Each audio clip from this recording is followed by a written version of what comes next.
Nakakaya naman pinaghirapan mong balutin eh. Puta, ano to? Combo? Basahin mo. Ha? Sabi na prank to eh. Basahin mo. Basahin natin. Anong habol mo kay Vince? Ay, putang ina ka. Sined mo kay ano to, no? Kay Eva. Ang habol mo sa akin? Putang inang yun. Ayoko na. Uwi na ako. Last service. Sa foods.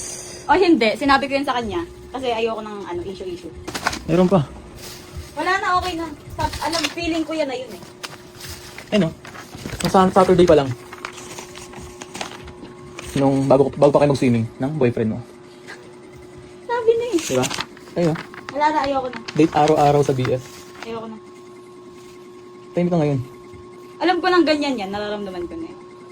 Dapat sinabi mo na lang, hindi mo na pinarin something. Bakit ginagago Wala mo? na, okay na eh. Ba't Diba? Okay na. ginagago mo nga ako? Hindi kita ginagawin. Hindi mo ako nago. Hindi. Simulat sa pool. Sabi mo sa akin, wala kang jowa.